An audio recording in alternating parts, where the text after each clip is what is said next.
하나님 말씀은 신약성경 누가복음 22장입니다. 오늘 말씀 읽기 본문은 누가복음 22장인데 누가복음 22장은 1절부터 71절까지 아주 길게 되어 있습니다. 다 읽기는 시간이 참 제한이 되고요. 그 중에서 누가복음 22장 39절부터 46절까지 예수님께서 감람산에서 기도하시는 기도의 장면을 함께 읽도록 하겠습니다. 누가복음 22장 39절부터 46절까지 말씀 함께 봉독하겠습니다. 예수께서 나가사 습관을 따라 감람산에 가심에 제자들도 따라갔더니 그곳에 이르러 그들에게 이르시되 유혹에 빠지지 않게 기도하라 하시고 그들을 떠나 돌 던진 만큼 가서 무릎을 꿇고 기도하여 이르시되 아버지여 만일 아버지의 뜻이거든 이 잔을 내게서 옮기시옵소서. 그러나 내 원대로 마시옵고 아버지의 원대로 되기를 원하나이다 하시니 천사가 하늘로부터 예수께 나타나 힘을 더하더라. 예수께서 힘쓰고 애써 더욱 간절히 기도하시니 땀이 땅에 떨어지는 핏방울같이 되더라.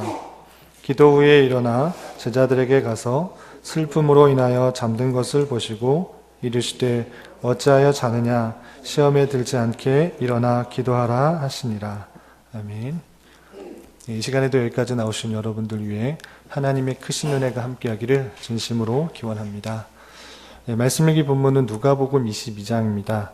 앞서 교훈받은 것처럼 누가복음 19장 중반절 이후부터는 예수님께서 예루살렘 성에 입성하셔서 고난받으시고 죽으시고 또 부활하신 장면들이 계속 이어져 나오게 됩니다. 오늘 말씀 읽기 본문인 누가복음 22장에서는 예수님께서 잡히시기 전날 밤에 있었던 일부터 또 잡히셔서 공회에서 신문당하시는 일, 또 모욕당하시는 그런 장면까지 나오게 됩니다. 그래서 예수님께서 잡히시고 십자가에 달리신 요일이 금요일이니까 목요일 밤부터 금요일 아침까지 있었던 일들이 누가복음 22장에 나오게 됩니다. 누가복음 23장, 24장이면 누가복음 다 읽어 나갈 텐데 누가복음 통해서 우리에게 주시는 말씀들을 잘 깨닫고 또 우리 삶에 잘 적용할 수 있는 그런 은혜가 함께하기를 기원합니다. 누가복음 22장에 다양한 사건들이 나오고 여러 가지 일들이 나와 있는데요. 구체적으로 내용을 다 살피기에는 내용이 많이 있어서 좀 어려울 것 같고요.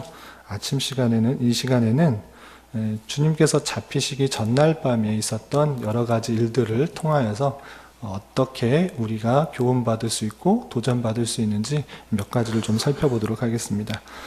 우선 나눠드린 교환을 보고 따라오시면 될 것 같습니다. 그래서 1절부터 6절까지는 22장 1절부터 6절까지는 예수님의 제자인 가롯이라 하는 유다가 주님을 팔아넘길 궁리를 하고 배반을 하기로 마음먹은 장면이 나옵니다.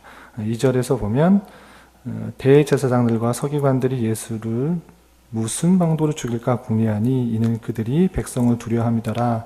그래서 예수님을 팔아넘기려고 할 때에 그 유다뿐만 아니라 그 주변의 대제사장들, 서기관들도 예수를 죽이려고 궁리했던 장면이 나오고요.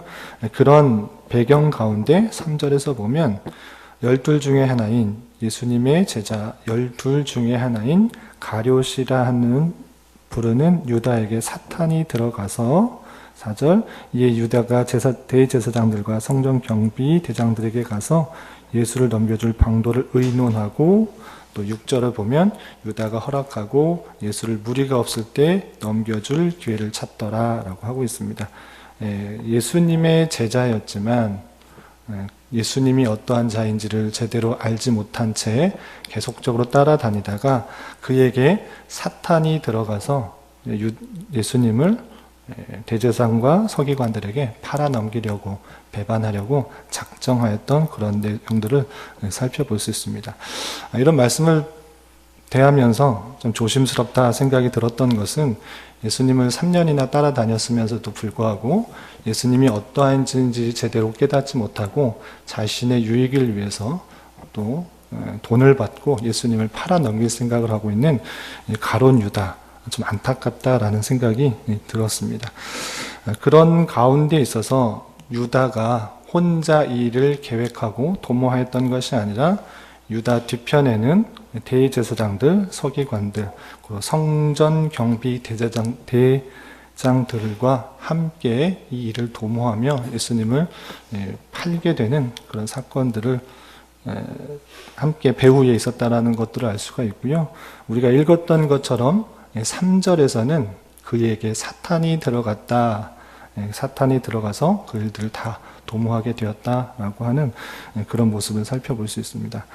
그러한 것처럼 가룟 유다도 3년이나 주님을 따라다녔지만 주님을 올바로 깨닫지 못한 채 그 안에 사탄이 들어감으로 말미암아 주님을 팔아 넘기게 되는 악한 도구로 쓰임받는 안타까운 일을 살펴볼 수 있습니다. 그런 것처럼 우리가 하나님을 쫓는다 할 때에, 주님을 따른다 할 때에 하나님께서 원하시는 것들을 올바로 깨닫지 못한다면 혹여나 사탄의 도구가 되어 악한 일을 도모할 수 있는 그런 일도 행할 수 있겠구나라고 생각할 수 있어야 될 것입니다. 주님이 어떠한 분이신지를 잘 깨닫고 우리는 선한 도구로, 하나님의 선한 도구로 쓰임받는 그런 은혜가 있어야 될 것입니다. 주님을 따라다녔지만 악한 도구로 마지막에 쓰임받아 그 결말이 좋지 않은 가룟 유다의 뒤를 따를 것이 아니라 주님의 뜻을 올바로 깨닫고 그 뒤를 쫓아 하나님의 선한 도구로 쓰임받는 은혜를 기대하며 또 그 길을 나갈 수 있는 우리가 되어야 될 것입니다. 그리고 7절부터 23절까지는 예수님께서 마지막 만찬을 하는 그런 유월절 만찬의 장면이 나옵니다.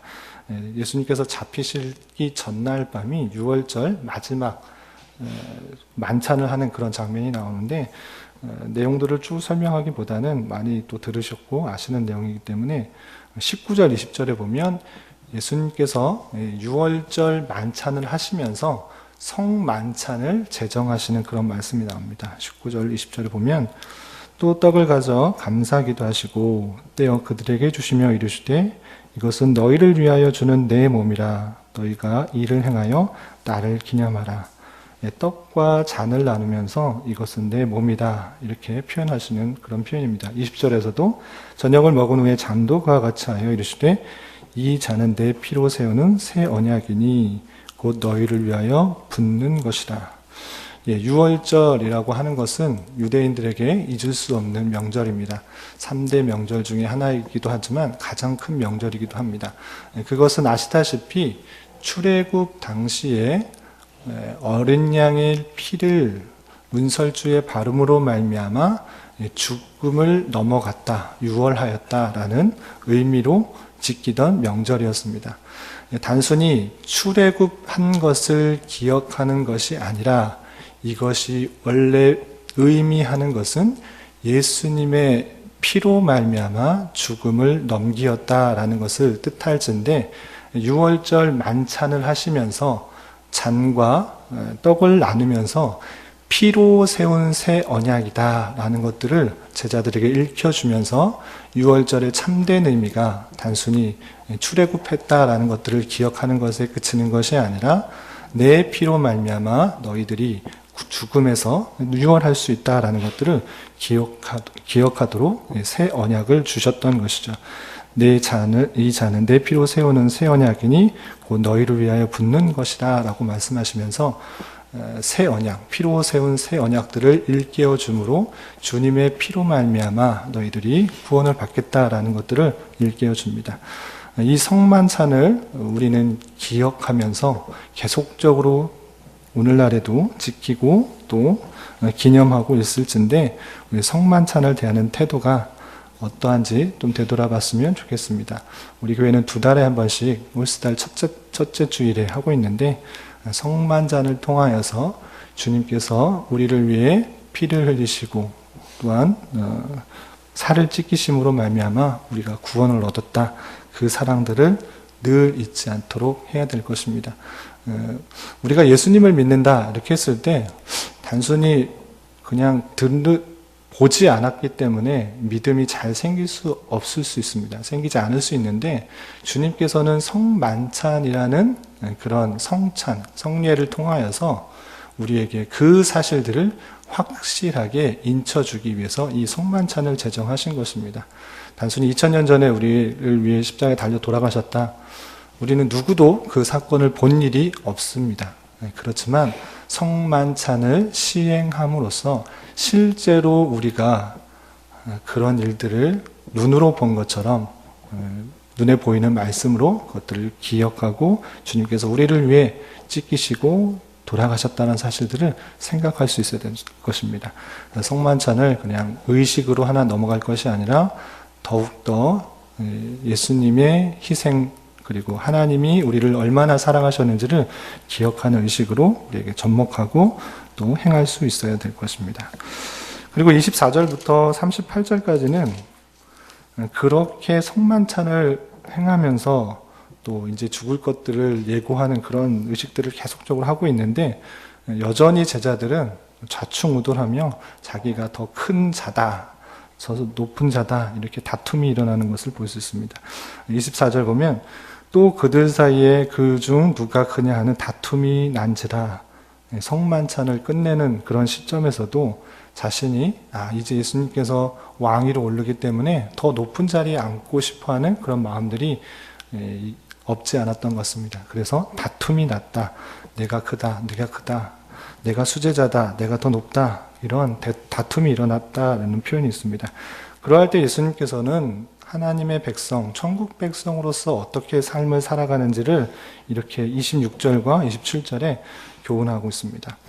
26절 보면 25절부터 읽어보면 이방인의 임금들은 세상 사람들은 세상에 높은 권력을 갖고 있는 사람들은 그들을 주관하며 그 집권자들은 은인이라 칭함을 받으나 세상의 그런 임금들, 세상의 높은 사람들은 어떤 것을 주관하고 다스리는 것을 통하여 은인이다, 높은 사람이다 이렇게 칭함을 받지만 26절 보면 너희는 그렇지 않은 것이다. 너희 중에 큰 자는 젊은 자, 어린 자와 같고 다스리는 자는 섬기는 자와 같을지다 라고 표현하고 있습니다. 뿐만 아니라 27절 보면 앉아서 먹는 자가 크냐 섬기는 자가 크냐 앉아서 먹는 자가 아니냐 그러나 나는 섬기는 자로 너희 중에 있노라 라고 말하면서 나는 섬기러 왔다. 너희들도 마찬가지로 섬기는 자가 큰 자이다. 하나님의 백성으로서 온전한 모습은 섬기는 자, 낮추는 자 그런 자가 되어야 된다. 서로 높아져서 남을 다스리고 또 주관하려고 하는 모습들이 있는데 그거는 세상의 임금들, 이방인의 임금들, 이방의 높은 사람들이 하는 행위이고 하나님의 백성으로서는 그런 것이 아니다. 높은 자, 하나님 나라의 높은 자는 섬기는 자다, 어린 자다, 연약한 자다 이렇게 표현하고 있는 것입니다.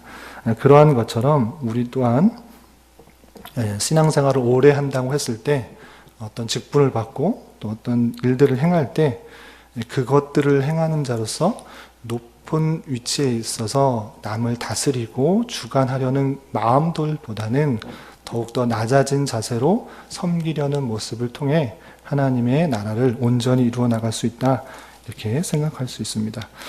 또한 한 가지 생각해 볼 것은 이 베드로라는 장면이 또 계속 이어져서 내가 주님을 열심히 따르겠습니다. 죽기까지 따르겠습니다. 이렇게 표현하는데 주님은 닭 울기 전에 네가 3번 나를 부인할 것이다. 이렇게 표현하고 있습니다. 그 실제적으로 좀 더 읽어보면 아시겠지만 예수님을 3번이나 부인하고 또 예수님이 잡히실 때 그 군병의 귀를 떨어뜨리는 그런 일들을 하는 그런 모습을 볼 수 있습니다. 주님을 따른다고 했을 때 베드로와 또 여러 제자들의 모습은 주님께서 원하시는 일들을 행한다기보다는 주님을 따르면서 내가 하고 싶은 일들을 계획하고 꿈꾸는 것을 볼 수 있습니다. 주님을 통해서 내가 더 높아지려고 하는 모습들, 또 내 뜻을 이루려고 하는 그런 모습들이 많은 것입니다. 주님을 따른다면서 주님과 다른 기대와 바람을 갖고 살고 있지는 않은지 늘 되돌아봐야 될 것입니다. 주님을 이용해서 주님께 기도하면서 내 뜻과 내 욕망이 이루어지고 내 원하는 것들을 이루려고 하는 모습들이 없는지 되돌아보면서 하나님의 뜻을 이루기 위해 주님을 따르는 그런 제자의 모습을 가져야 될 것입니다. 마지막으로 39절부터 46절까지는 잡히시기 전에 마지막에 감람산에 올라가서 주님께서 기도하는 장면이 나오는데요. 39절에 보면 이런 표현이 있습니다. 예수님께서 나가사 습관을 따라 감람산에 가심에 제자들도 따라갔다니, 습관을 따라 감람산에 가셔서 기도하시는 그런 장면이 나옵니다. 그렇게 기도할 때 제자들도 무슨 일인가 하고 또 따라가는 모습을 볼 수 있습니다. 그곳에서 주님께서 기도하시는 마지막 기도를 하시는 그런 장면인데, 주님께서 잡히실 것을 알고 또 잡히셔서 십자가에 달려 돌아가실 것을 아셨기 때문에 주님도 신성뿐만 아니라 인성을 가진 자로서 그 잡히고 수욕당하고 모욕당하고 또 순환당하고 또 달려 돌아가실 그 고통이 너무나 큰 것임을 알기 때문에 인성적인 모습에 있어서 원하시거든 이 잔을, 이런 고통을 당할 것을 피하게 해달라고 기도하는 모습이 나오게 됩니다. 42절 보면 아버지여 만일 아버지의 뜻이거든 이 잔을 내게서 옮기시옵소서. 그러나 내 원대로 마옵시옵고 아버지의 원대로 되기를 원하나이다. 그 고통이 너무나 심하였기 때문에 원하시거든 이 잔을 내게서 옮기시옵소서. 얼마나 힘들고 또 고통스럽지를 아는 그런 모습이었기 때문에 잔을 내게 옮겨 주시옵소서라고 이렇게 간구하는 것입니다. 대충 기도한 것이 아니고 43절, 44절 보면 천사가 그 기도를 도왔고, 또 44절 보면 힘쓰고 애써 더욱 간절히 기도할 때 땀이 땅에 떨어지는 것이 마치 핏방울 같이 되었다라고 표현하면서 주님께서 그 기도하는 모습이 아주 간절하고 또 힘써 기도했던 모습을 볼 수 있습니다. 그러한데 중요한 것은 그렇게 열심히 간구했다라는 것보다 더 중요한 것은 이 잔을 냄게 옮기시옵소서라고 했을 때 자신의 뜻이 이루어지기를 계속 간구했다기보다는 하나님의 뜻이거든, 아버지의 뜻이거든, 그리고 내 원대로 마시옵고 아버지의 원대로 되기를 원합니다라고 강조하며 기도했던 것을 볼 수 있습니다. 그러니까 올바른 기도라고 했을 때 무조건 힘쓰고 애쓰고 노력하고 열심히 오랫동안 기도했기 때문에 그 응답이 이루어지는 것이 아니라, 그렇게 기도하는 것이 중요한 것이 아니라 주님께서도 보여주신 것처럼 우리의 기도는 단순히 열심히 힘써 오랫동안 금식하며 나의 공로를 통해서 기도가 이루어진다기보다는 아버지의 뜻대로, 하나님께서 원하시는 것 뜻대로 기도하는 것이 옳겠다, 좋겠다라고 생각할 수 있습니다.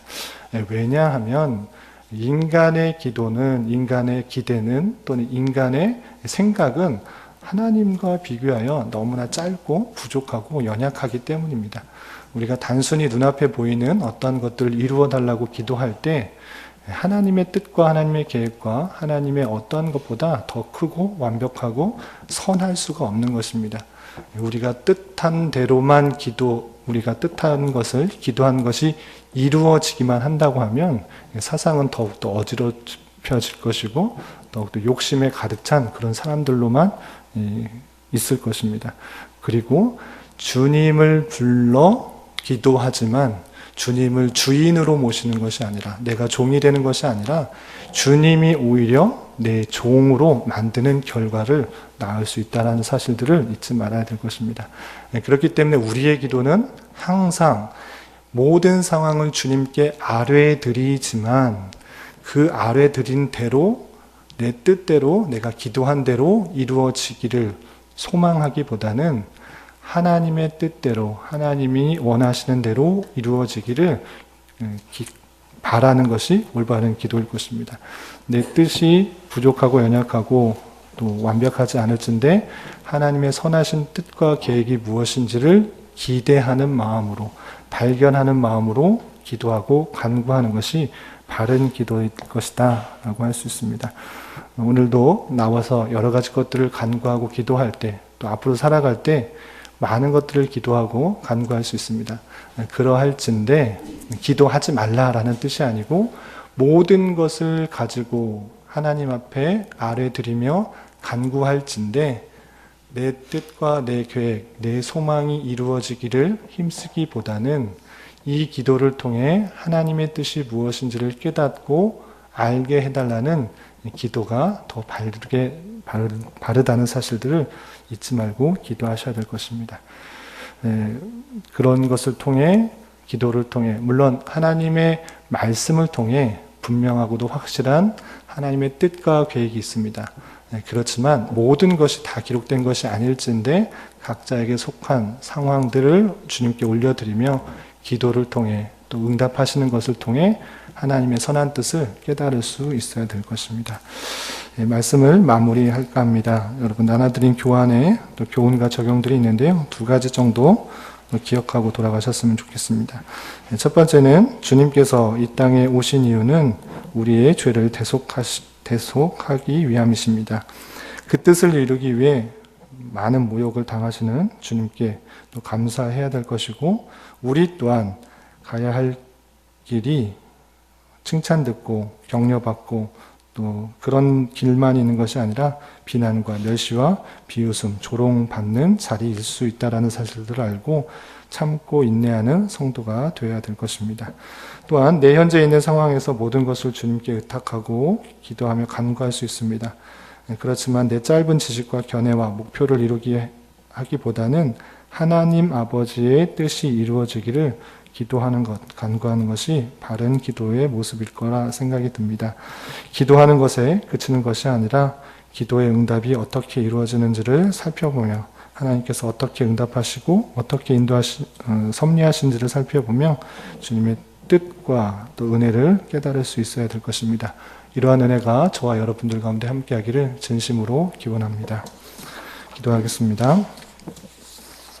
하나님 아버지 감사합니다. 오늘 말씀을 통해서 주님께서 우리를 위해 고난의 길을 걸어가시는 것을 보았습니다. 그 희생으로 우리가 죄사함을 얻고 구원받게 되었다는 사실들을 잊지 않게 하여 주시고 더욱더 주님께 감사와 찬송을 올려드리는 자 되게 하여 주시옵소서. 또한 주님을 따른다고 하지만 우리의 뜻과 계획을 이루기 위해서만 주님을 찾는 경우가 많았음을 고백합니다. 우리에게 닥쳐진 모든 상황을 주님께 올려드리되 그 가운데에서 주님께서 이루실 선한 뜻과 계획을 기대하며 간구하게 하여 주시고 온전히 주님의 뜻과 계획이 무엇인지를 발견하며 우리의 계획과 기대보다 훨씬 더 선하게 역사하시는 주님의 섭리를 목도하게 하여 주시옵소서. 교회 주변의 재건축 문제로 교회가 중요한 시기에 있습니다. 하나님의 뜻과 또 인도를 더욱더 구하는 시간 되게 하여 주시고 성도들이 더욱 한마음이 되며 이웃과 사회에 선한 영향력을 끼칠 수 있는 기회가 되게 하여 주시옵소서. 수능시험을 한 달여 남겨두고 두근거리는 마음으로 시험을 준비하는 여러 수험생들과 그 가족에게도 함께하여 주셔서 오직 그 앞길을 예비하시고 주장하시는 주님을 온전히 신뢰함으로 이 시기들을 잘 감당하는 자들 되게 하여 주시옵소서. 또한 오늘 밤부터 3주간 탄자니아 선교지 탐방 가시는 이우 목사님 모든 여정 위에도 함께하여 주셔서 하나님의 선하신 인도하심을 잘 깨닫고 준비하는 시간 되게 하여 주시옵소서. 주님, 교회 내 여러 병약자와 이런저런 문제로 마음 아파하는 자들이 있습니다. 주님께서 친히 함께하여 주셔서 위로하여 주시고 평강 가운데 감사의 고백이 늘 넘쳐나게 하여 주시옵소서. 이 시간 각자 가지고 나와 주님께 간절히 간구하는 입술의 고백 위에도 주님의 선한 열매가 있게 하여 주시옵소서. 예수님의 이름으로 기도드리옵나이다. 아멘. 하늘에 계신